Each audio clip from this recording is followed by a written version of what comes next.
Macabroverse of Madness. Trick or treat! It is I, Halloween Macabro, here once again to regale you with another day of the 31 Days of Halloween Spooktacular event that's going on through the horror community and this channel. Indeed, we have already seen a sort of horror movie. I mean, it is a post-apocalyptic setting, so, you know, the horrors of stinky people is a thing with Six-String Samurai. We also saw the low-budget demon gladiator from hell thing, Demonicus. And what will we see today? Well, let's continue the quirkiness of my segments with something that I got recently and saw it and I was like, well, the description to this sounds promising. Oh boy, it didn't live up to the hype. And that's Rutland, USA. Yes, indeed.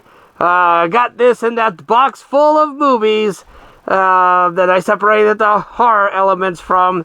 And this, the reason I saw this is that it said, it's The Naked Gun meets Twin Peaks. Viewers will no doubt be doubled over laughing.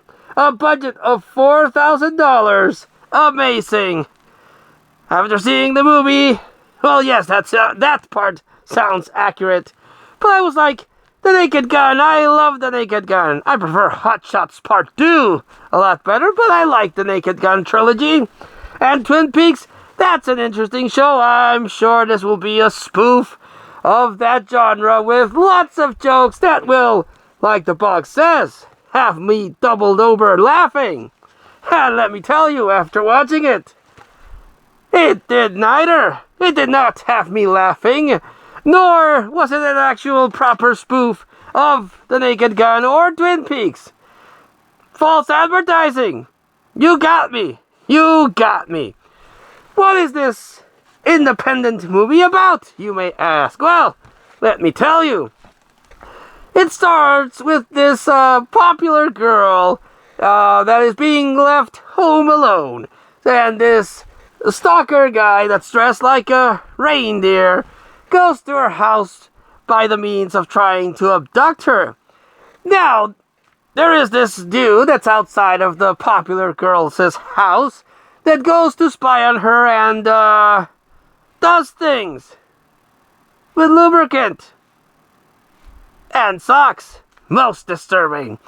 But he sees that this reindeer motherfucker is trying to abduct his crush, and he's like, do not worry, I will save you, and fails miserably. So the parents, who came through a little bit of money, are being ransomed to get their daughter back. And the other kid's like, well, I don't care about the other kid because he has no money. But he's in the package, so if you want to see the kid, sure, why not?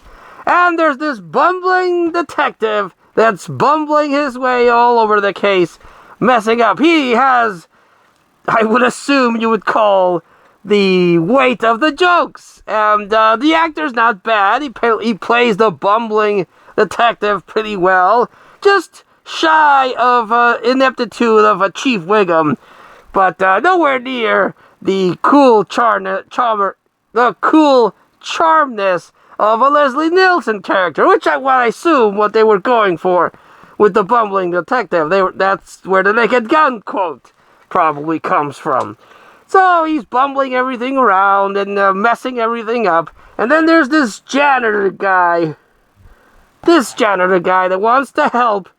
And he finds a costume and he decides to become a superhero.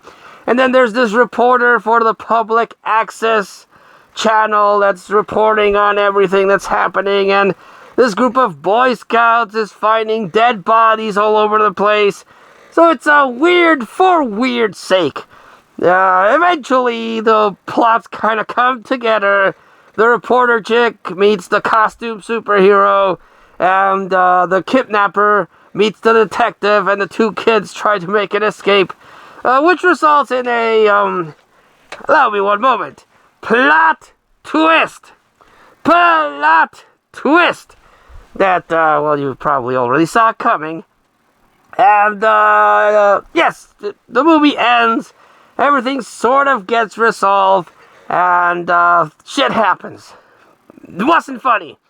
I don't think I chuckled a single minute of this film. It was, there's nothing worse than an unfunny comedy. And I understand. This is a low-budget movie. Was done reportedly for $4,000.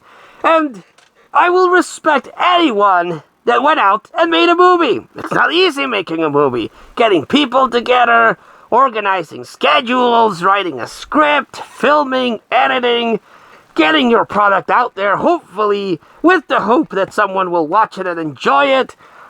Any movie, despite the quality of the movie, is a small miracle that it gets made. So this, in its ineptitude, is not funny. But it's not the worst piece of shit I've ever seen. It's just not funny. I'm sorry. I know you people that made this.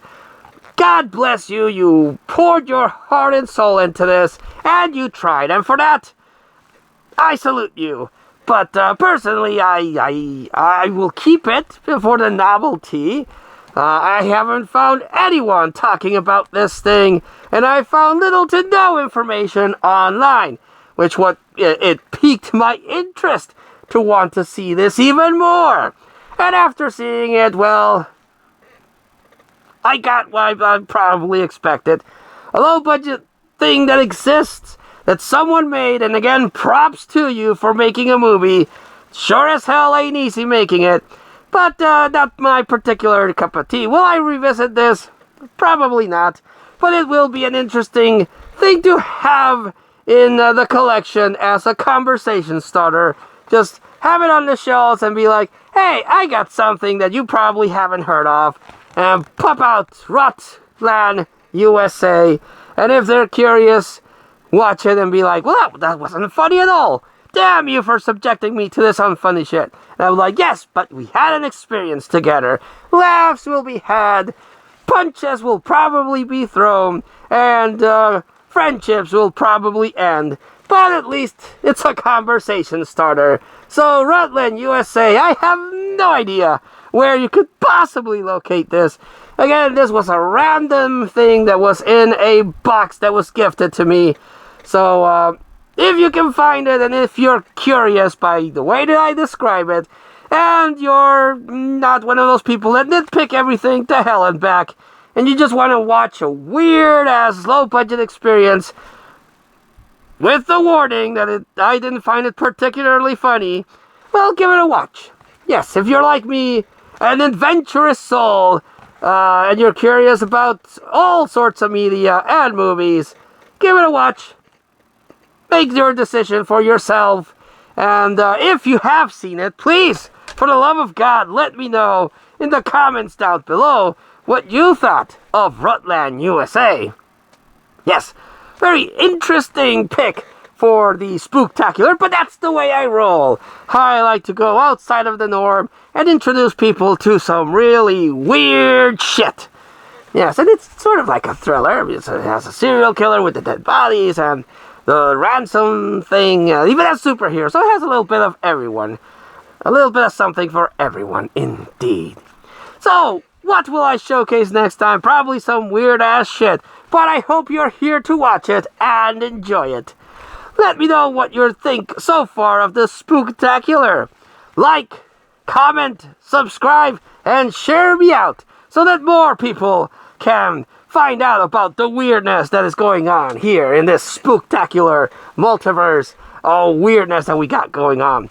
Also follow the other wonderful people that are participating in the Spooktacular. Echo Zero, Hobbs Horror, Mr. Bones, and the one and only Max. Give them a watch and enjoy their content as well. Until I see you again next time, this has been Halloween Macabre saying trick or treat! Like, share, and subscribe.